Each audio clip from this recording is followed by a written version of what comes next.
नमस्कार,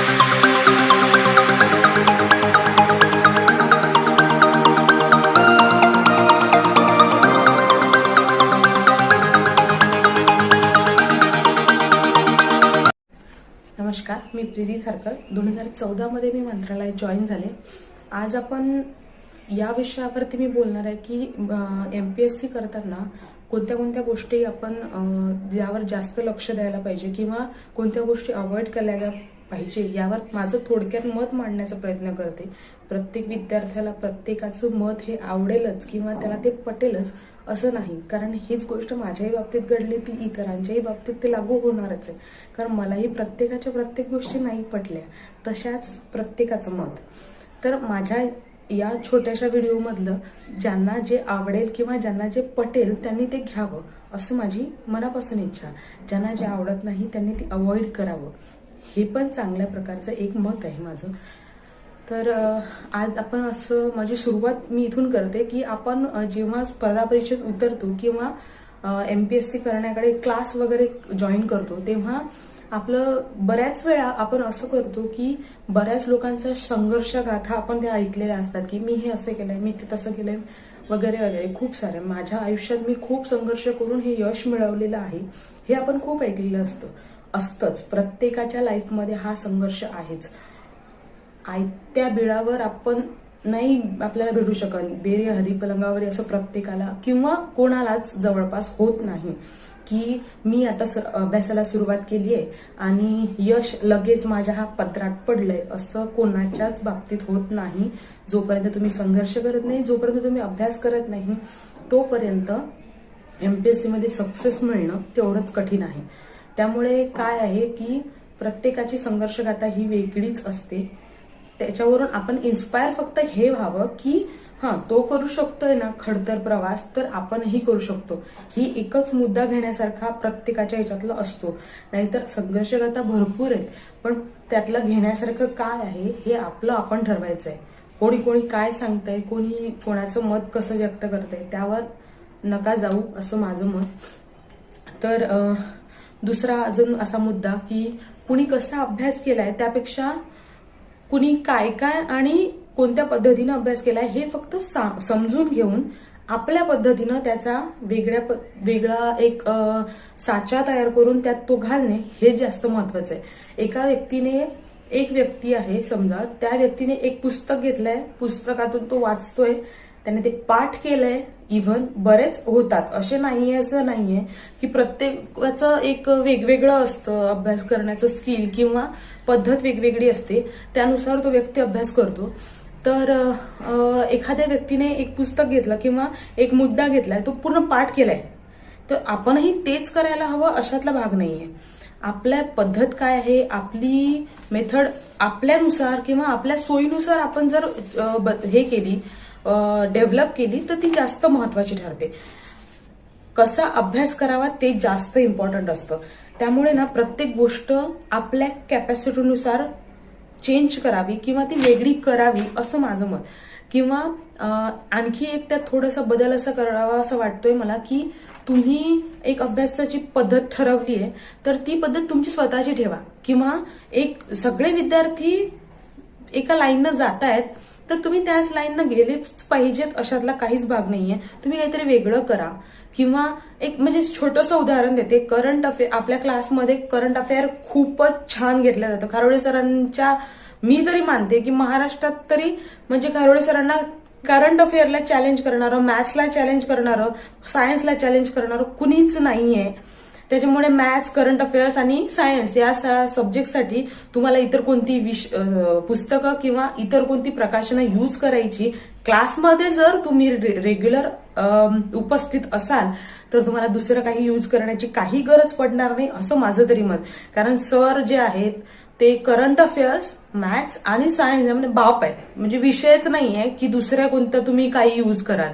current affairs तर प्रश्न असा होतो की जे करंट अफेअर्स सरांनी लिहून दिलंय ना किंवा डेली जे लिहून देतात ते महिनाभर, म्हणजे जे काही महिनाभर आपण क्लासमध्ये आपल्याला मिळतं, जे मटेरियल आपल्या जवळ गोळा होतं ना, त्या व्यतिरिक्त काहीतरी पेपरमध्ये आलंय असं कधी झालंच नाही. आमच्यासोबत तर बिलकुलच नाही झालं. त्यामुळे सरांनी जे लिहून दिलंय त्याचा अभ्यास जर तुम्ही रेग्युलर क्लासमध्ये हजर असाल ना, तर त्या व्यतिरिक्त करण्याची गरज खारोळे सरांच्या मुलांना तरी बिलकुल भासत नाही. आणि त्यांनी फक्त जर ते प्रामाणिकपणे केलं तर, नाहीतर मग सरांनी तर 100% सर देतात. आपणच जर थोडंफार 19-20 केलं तर मग आपला काही प्रश्नच नाहीये. तर हे महत्वाचं की आपल्या कॅपॅसिटीनुसारही आपण करतोय. क्लासचा मुद्दा आपण घेतोय ते पण महत्वाचं आहे की क्लास आपण रेग्युलर किती करतोय त्यावर महत्वाचं. दुसरं असं पुस्तक निवडणं की पुस्तकं आपण कशी निवडतोय. क्लासमध्ये किंवा इतर जेव्हा ग्रुपमध्ये स्टडी करतोय तर एकाने पुस्तक घेतलंय तर आपण तेच घ्यायला पाहिजे किंवा त्याला ते आवडलं म्हणून आपल्याला ते आवडायलाच पाहिजे असं नाही. बरेचदा आम्ही सुद्धा अभ्यास करताना असं आमच्या हातून सुद्धा झालंय, नाही असं नाही, बरेच वेळा हे होतं. पण एकाने जर ग्रुप स्टडी तुम्ही जर करत असाल आणि आपली समजा तेव्हा बरेच वेळ लोकांची नसते, 90% मुलं अशीच असतात की ज्यांची परिस्थिती पूर्ण पुस्तकं घेण्याची सुद्धा नसते. मग त्यांनी ग्रुप वाईज पुस्तकं घेतली, त्यातून त्यांनी अभ्यास केला की 4 मुलं आहेत, एका विषयाची 4 पुस्तकं 4 जणांनी डिवाइड करून घ्यायची वेगवेगळ्या प्रकाशनांची. मग ते अल्टरनेट फिरवले. हे सरांचंच आम्हाला सल्ला असायचा नेहमी. पण बाहेरगावी राहिल्यामुळे किंवा बाहेरगावावरून अपडाऊन केल्यामुळे ग्रुप डिस्कशनला तेवढा वाव आमच्याकडून मिळाला नाही. जेवढा मिळाला तेवढ्याचा आम्ही फायदा करून घेण्याचा खूप प्रयत्न केला. त्यानंतर माझ्या मते असं आहे, एक तुम्ही टार्गेट ठेवा किंवा एक असं ठरवा की एवढ्या दिवसात आपल्याला काहीतरी अचीव करायचंय. काय होतं ना की बरेच वेळा असं होतं की तुम्ही परीक्षा देताना तुम्हाला असं होतं बरेच वेळा की 1 मार्क्सनी गेली एक्झाम, 2 मार्क्सनी गेली एक्झाम. हे बरेच किंवा प्रत्येकाच्या बाबतीत हे असं घडतंच, नाही असं नाही. त्यामुळे काय होतं की आपण दुसऱ्यांना सांगताना हे एक्सक्युजेस नेहमी देतो की माझी ना ही एक्झाम दिली होती पण एक मार्क्सनीच हा पेपर गेला. नका ना सांगू एक्सक्युजेस. काय आहे ना की 1 मार्क्स तो कुठं चुकला, त्या 1 मार्क्समध्ये बसणारे भरपूर लोक असतात. त्यामुळे हे एक्सक्युजेस देऊ नका. हे बघा की तो 1 मार्क्स आपला कुठे गेला, का गेला, आपण कोणत्या विषयात कमी पडलो, हे महत्वाचं असतं बघायचं.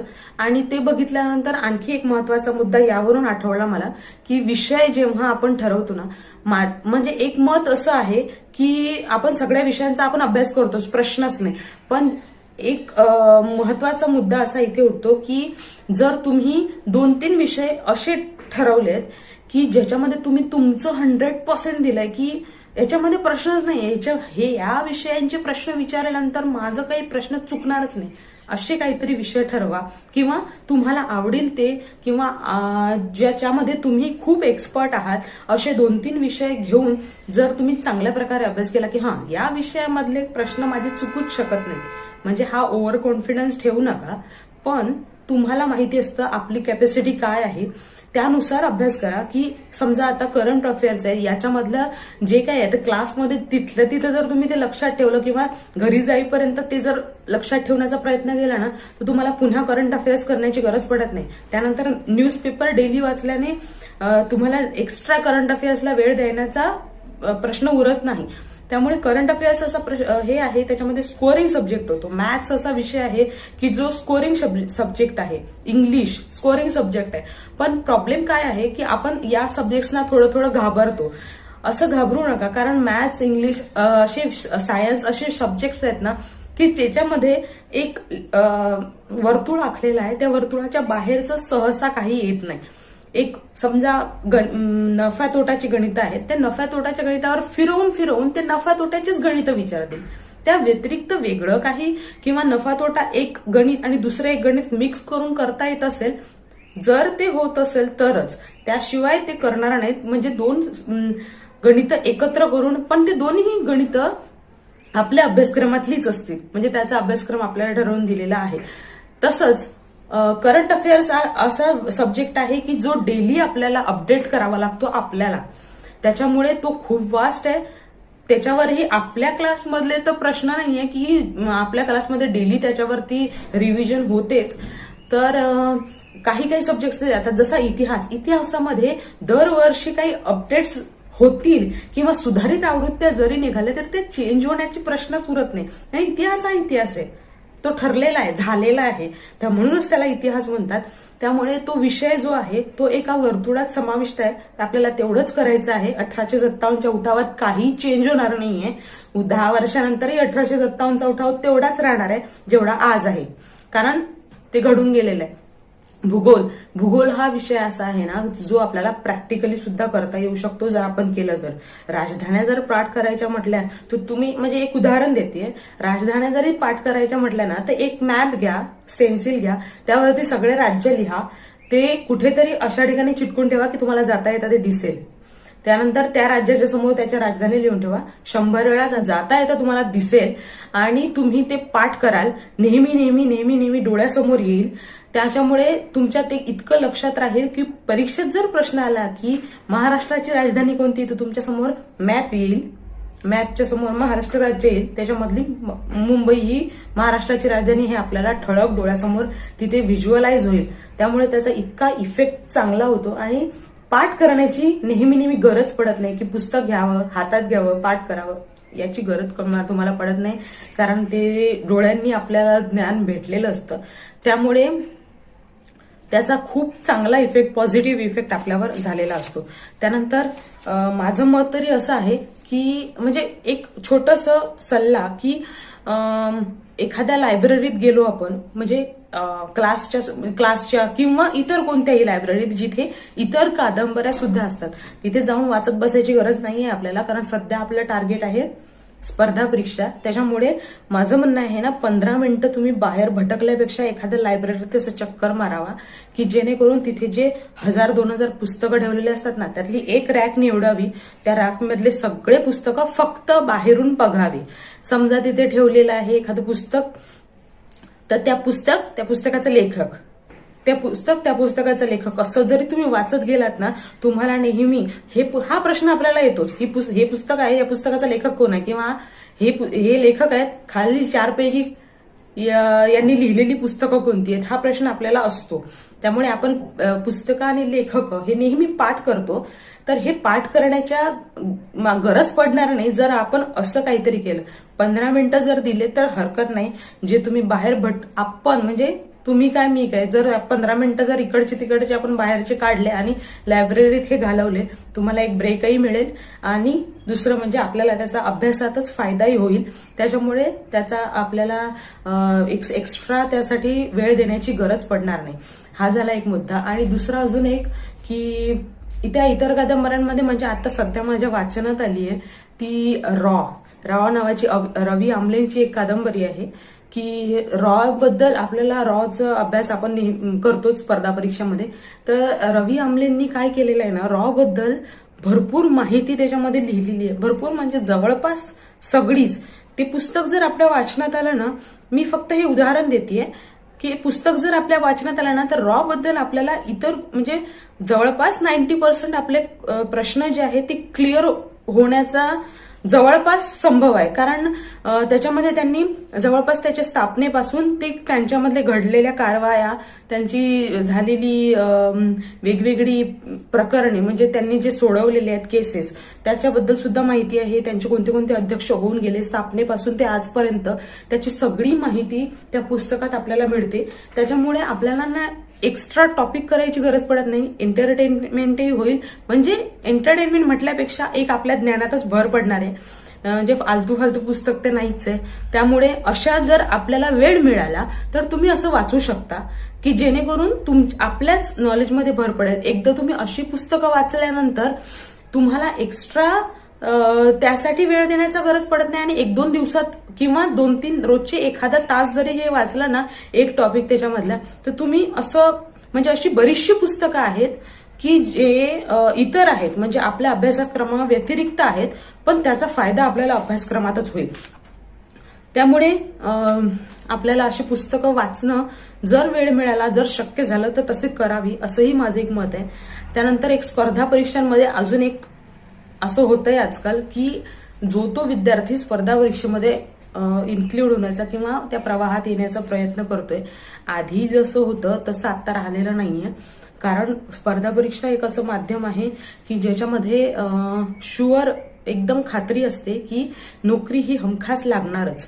त्याच्यामुळे बरेचसे विद्यार्थी आणि भरपूर लोकांना ते लागलेली असते. आपल्यासमोर उदाहरणं असतात. त्याच्यामुळे ते पुन्हा आपल्याला कोणी सांगायची गरज पडत नाही. त्यामुळे आपल्या मागचे जे आहेत किंवा आपल्याला बघणारे जे आहेत ते बरोबर त्या प्रवाहात येतात. तर आता असं झालेलं नाही. आज समजा आपल्या क्लासमध्ये समजा 100 विद्यार्थी आहेत. ते 100 विद्यार्थी एका एक्झाममध्ये 10 विद्यार्थी लागलेले आहेत. 100चे 100 लागतील अशातला भाग नाही किंवा 10च्या वरही लागू शकतात. 10च लागतील अशातलाही भाग नाही. आपण एक उदाहरण घेऊया. 10 विद्यार्थी लागलेत. पुढच्या वर्षी पुन्हा 100 विद्यार्थी ऍड झालेत. म्हणजे आधीचे 90 आणि नवीन 100 असे 190 विद्यार्थी आपल्या क्लासमध्ये या वर्षी गोळा झालेत. असं नाहीये की ते नवीन जे 100 आले आहेत त्यापैकी कोणीच पहिल्या वर्षात लागणार नाही. असं 100% होऊ शकतं की त्या नवीन 100 पैकी 10-15% लोक असे असूच शकतात की जे पहिल्या वर्षी एक्झाम क्लिअर करतील. त्यामुळे तुम्हाला कॉम्पिटिशन किंवा आपल्याला कॉम्पिटिशन जे आहे ना ती 100% वाढेल. कारण की हे या वर्षीचे आपल्यासोबतचे 90 आणि ते 100 असे टोटल कॉम्पिटिशन आपल्याला पकडावं लागते. म्हणून जे आहे ते आजच करावं लागेल. या उद्देशानेच अभ्यास करा.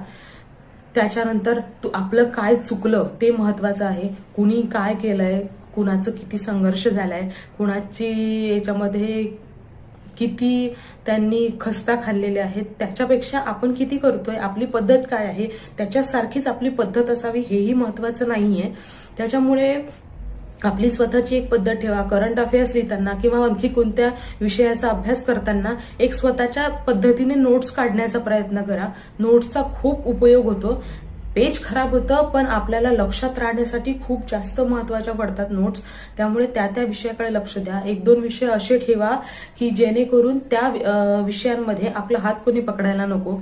आणि बाकीच्या विषयांनाही तेवढंच महत्व द्या. पण विषय असे घ्या की म्हणजे एक्झाममध्ये किंवा एखाद्या पेपरमध्ये काही विषयांच्या नुसारच अभ्यास म्हणजे पेपरनुसारच अभ्यास करा. काही पेपर याच्यामध्ये आपल्याला जसं सीसॅटचं पॅटर्न आहे त्याच्यामध्ये आधीच्या वर्षीचे पेपर आपण अनालिसिस करतो. त्यानुसार कोणत्या विषयाला किती महत्व द्यायचं हे आपल्याला आधीच्या वर्षीच्या पेपरवरून लक्षात येतं. त्यामुळे आधीचे पेपर्स 100% रेफर कराच. त्याचा खूप इफेक्ट होतो. एक्झाम द्या, खूप सारे एक्झाम द्या. म्हणजे असं नाहीये की आपण खूप सारे एक्झाम देतोय तर आपले पैसे वाया जात आहेत किंवा असं काही लोकांची परिस्थिती नसते, मान्य आहे. पण एक्झाम दिल्याने खूप खूप फायदा होतो. मी एक एक्झाम शिपायाची सुद्धा दिली होती. त्याचा फायद्यापेक्षा एक त्याच्यामधली इन्सिडेंट सांगते की 75 मार्क्सचा शिपायाचा पेपर असतो. तर त्याच्यामध्ये म्हणजे जवळपास 6 की 7 जागा होत्या आणि 17 विद्यार्थी असे होते महाराष्ट्रातले ज्यांना 75 पैकी 75 मार्क्स होते. त्याच्यामध्ये मी पण होती. पण त्यातल्या 6-7 लोकांचं सिलेक्शन होणार होतं. ते डेट ऑफ बर्थ नुसार झालं होतं तेव्हा. पण त्याचा फायदा असा होतो की आपल्याला आपली पण कुवत समजते की आपण या पण लायकीचे आहोत की नाही. म्हणजे असं नाहीये की प्रत्येकाने ते एक्झाम द्यावीच, नाही, बिलकुल नाही. तुम्हाला जी एक्झाम द्यायची आहे ती द्या, पण त्या एक्झाम देत राहा. त्याच्यामुळे काय होतंय की एका विद्यार्थ्याने किंवा एका मित्राने किंवा मैत्रिणीने आपल्याला पेपर दिला, तो आपण पेपर बघितला, आपण ती एक्झाम दिली नाही, तर तो पेपर बघितल्यानंतर हे तर मला येतं सगळं, हे असं प्रत्येकाचं होतं.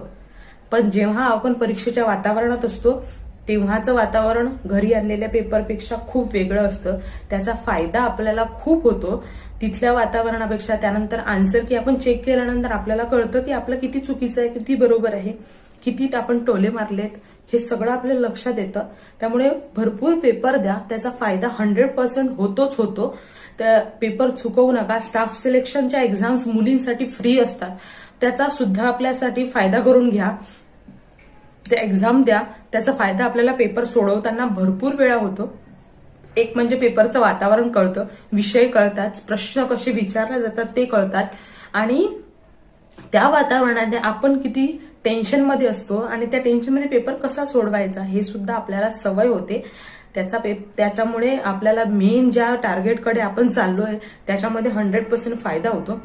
तर अशा प्रकारे आपण छोटंसं माझं मत मी व्यक्त केलंय. खारोळे सरांनी जे चॅनल चालू केलंय त्यासाठी त्यांना शुभेच्छा. आणि त्यांनी जे चॅनल चालू केलं ना त्याचा फायदा सगळ्या विद्यार्थ्यांना होतोय, इव्हन मला पण होतोय, मी पण एक्झाम देतेय. तर त्यामुळे थँक्यू सर, आणि मला बोलण्याची संधी दिल्याबद्दल धन्यवाद.